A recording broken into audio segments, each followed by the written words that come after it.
Hello, everybody. Daniel Bernard here. Good morning again as we continue our journey here with the history of Somebody Cares Tampa Bay. For any of you who've been watching um, in that history and so forth, I hope you've enjoyed it. I honestly, I've been particularly blessed just to remember again how the Lord worked, how the Lord moved in such a powerful way. If you're like what you're seeing and so forth, we want to ask you to comment uh, and take the time to go ahead and comment, share this with some other people. People need to be encouraged to know that how, like, literally, once again, from scratch, from nothing, how God then just moved so mightily to where now literally thousands of people over the last thousands, tens of thousands of people actually have been touched and who have been transformed, who have been impacted with the good news of Jesus Christ, both in a tangible way and then, of course, in a spiritual and verbal means of the proclamation of the good news of Jesus Christ. So, yeah, do that. Also, remember, today's journey is, you remember yesterday we talked with Jody Caracosta, who is the vice president of Somebody Cares International, but we talked about mainly her days. Well, we talked about the current disaster relief that's going on now in Afghanistan, but we also shared about, of course, our history and how we were brought to that place where we had done so many things regarding disaster relief. Remember the $2.3 million we were able to literally give on the spot to those churches and ministries that were doing the various FEMA work, from all the way down to Fort Lauderdale, all the way up to the Orlando area and so on. So yeah, it was a great blessing to be a part of that and do that. So grateful how God connected us all to make the various resources happen. And today we're having. I wanted to just take a brief moment to drill down a little bit further in this area of disaster relief. And don't know if he's on yet or not, but I wanted our pastor, Eddie Robinson, to share with us just the process that we go through to do disaster relief, what takes place, and just what he experiences when he's there on the ground there, just, a day or two after the disaster maybe happens, or a week after even. He's experienced it all. And so grateful for him for what he's done. And was hoping that he would be able to be on. Well, there he's calling right now. So we'll see if there's a problem in getting on and so forth. But just to let you know, some of that process is, of course, it's a response, once again, because we don't have, in and of ourselves, we don't have the resources to help Puerto Rico, where we actually sent a whole container load of stuff, actually 2 containers, and about 27 generators in these 2 different containers.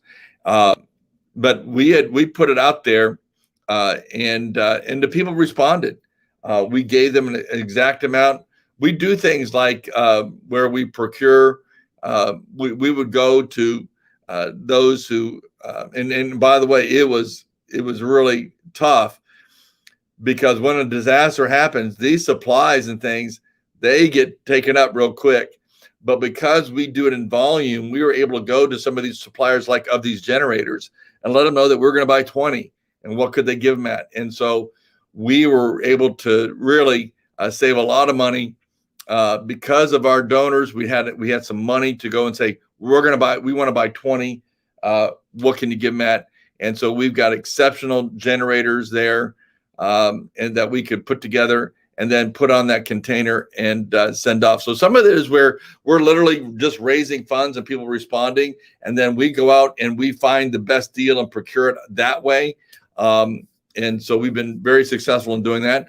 Others is where, of course, we make a list out and we send out the list, and that's based on a lot of times with with when we have people already on the ground, and some of that happens to be through the relationship that Doug Stringer has, or others that we just happen to come in contact with, just our relationships here, like perhaps those churches that we have that we are in relationship here that are obviously here because they're in close proximity to Haiti. So we have Haitian churches here, for instance. And so we'll find out what the needs are, feet on the ground, who's able and capable of then making sure, of course, the big thing in disaster relief, especially internationally, is someone who can take those goods from the dock and get it right to those in need, rather than getting stuck in the dock or people using it and selling it off and, using it, scamming it, in other words. So we're, all that's in play and so forth. And we try to do the very best we can, making sure that happens. And therefore using the relationships we have to do that, or just making sure and vetting those that we do come in contact with. Because obviously there are situations across the world where we don't maybe not have those relationships. And so therefore we have to have some level of trust of who we're working with and what have you. So anyway, that's some of it there, but we got Eddie Robinson on now. And so Pastor Eddie, I want to just kind of wanted them just to have the experience vicariously through you, as you talked about, like as you would, get the materials, because you're the one who ultimately, after we get these materials, you ultimately load it, and you've been able to take it and be the feet on the ground for us with a few others, like with Hurricane Michael or other disaster that took place in Alabama and down in South Florida and so forth. So we wanted you to just kind of tell us a little bit, kind of be descriptive here of, and of course, you got that great relationship. We have to give you kudos because you're the one who got the Penske trucks to donate their trucks. So I think what we have to do is pay for the insurance and gas or something. And so we were able to have those guys as a partner as well. So thank you for that. But take a minute and share with us just a little bit, like your experiences that you had in Alabama, over there up in the Panhandle with Michael and so on. This what you see, what you experience, how people work together, and so on. Just go ahead and share with us just for a few minutes, if you don't mind. Yes, sir. Well, good morning, and we want to thank you for having us on the broadcast.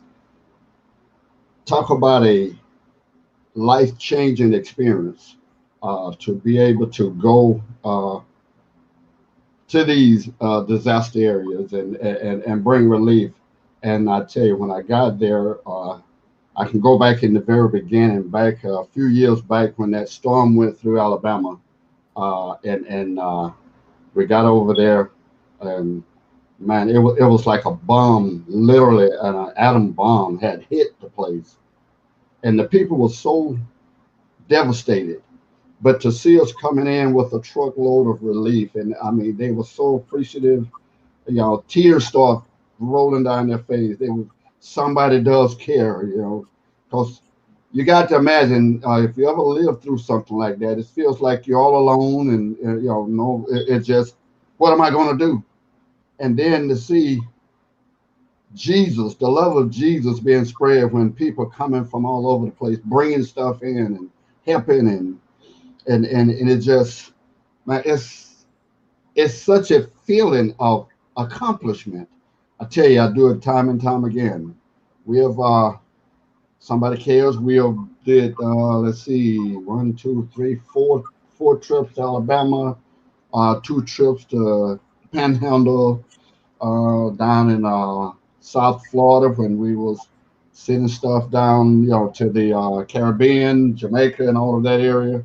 It's such an awesome feeling to be able to do something like that, to be the God's extension, Jesus' extension, because if we all link up together, we can do more together than we can apart. And I often say that if Jesus could dress up and come all the way from glory, surely I can sacrifice and go across the state, go across the country on behalf of my brothers and sisters. But reminded of when it just, we have pictures, and I hope that they show you some of the footage of some of the places that we have been, we have taken relief. And I want to give Matt, do you have any of those pictures that we can show regarding disaster relief? If you could put them up there, and Also, guys, just I want to reemphasize the fact that, and we'll let Pastor Eddie share, kind of wind us up here. But this is what we do, and remember, Pastor Eddie, even locally, a couple of years after, with those women, and they had their roofs done, but those roofs were damaged, and we were able to do their entire roofs. Those two widows, with excess, we had extra funds, and we were able to take those funds, and again, a very generous roofer, cut the price basically in half, enabling us to do both those roofs. But those were roofs that were damaged because of the hurricane that had taken place the year before, and they still hadn't had the roof done. So didn't have the funds. Right, didn't have the funds, and they were just limping along, patching where they can, but the water's coming in, and that creates an unhealthy situation, mold, all kinds of stuff. For somebody, especially who's elderly like that. But you guys, we're going to have a banquet September 4th, Lieutenant Colonel Alan West, just a great man of God. And so if you can be at that banquet, you're here locally, we want to encourage you to register. You can do that by going to sctb.org/gala, sctb.org/gala.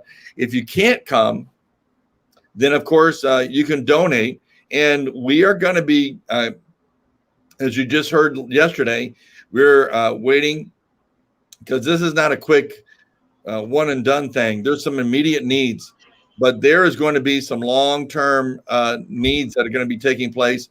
You know that they said there were several thousand homes that were completely demolished. So that's a long-term thing. As I mentioned, that even after a year after the Puerto Rico and flying over San Juan and so forth, you just saw blue tarps everywhere. So many homes, even a year later, so many homes hadn't gotten their homes finished. And so this section of Haiti is the same thing. It's going to be long term. And so though we have FEMA and different places, people down there taking care of some very immediate needs and some things that are going on with some feet on the ground of churches that we're in contact with. But we're going to be gathering up supplies. And we have some people, we have some business people who have got planes. We have other ways to actually get on to right out of the ports down there in Miami. Will be less than within a day. As once they leave, they'll be there in Haiti delivering those goods. So we're going to be gathering stuff too. So you're going to be able to do some hands-on stuff. You're also going to be able to contribute right to that. Again, like I mentioned about the generators, we'll probably do that again and be procuring generators for them and so forth. And we'll be putting them on a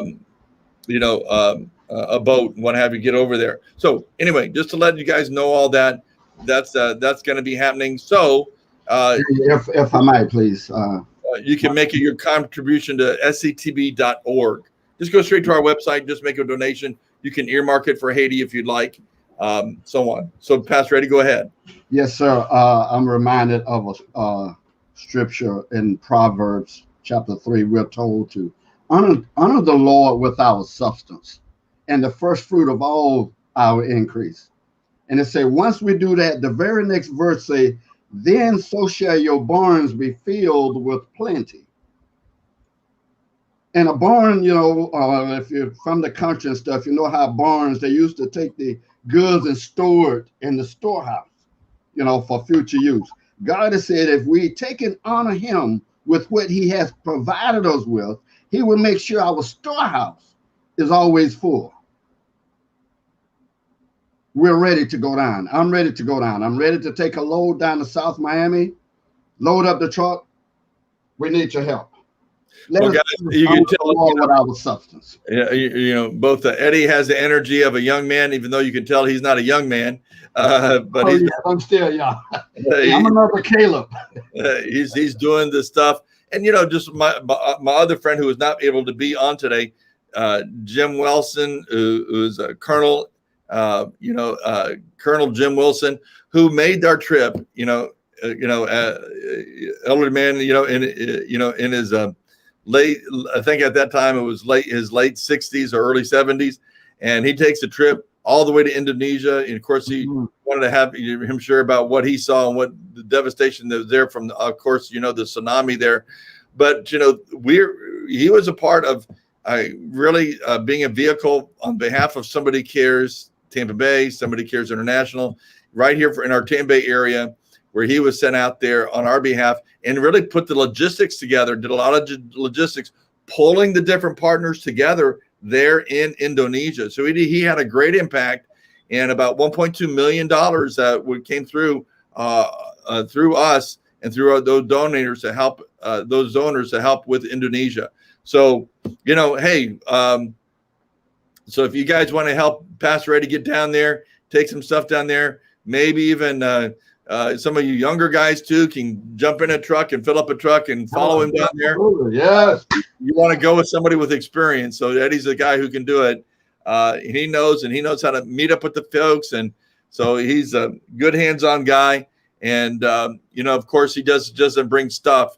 As you can tell, he brings the Lord with him, and will help you do the same thing. So, Pastor Eddie, thank you for being on today. Again, guys, we are going to tomorrow. We're going to talk about how through our regular Somebody Cares meetings, how it blossomed into an annual event called the National Day of Prayer in the stadiums here locally. So we'll be sharing about that, hopefully with Pastor Randy Morris tomorrow. So you'll want to be on. Again, want to encourage you, come to our banquet September 4th, sctb.org/gala. You can register there, or just go to Somebody Cares Tampa Bay and to donate if you like what you're hearing. Again, comment and share. Let other people know what God is doing here in Tampa Bay as we are seeking to be that blessing, not only to the greater local Tampa Bay area, but obviously, as you heard today, through the disaster relief and many other things, because a lot of the things that we've done, whether it be CareFast or Back to School and so forth, we are not only doing it here and helping those churches and ministries to make a greater impact here, but we're doing that and across the United States, in many states and many cities, but obviously starting right here in the Bay of the Holy Spirit. So thank you so much for being on. See you tomorrow. God bless you. And thank you for all your support.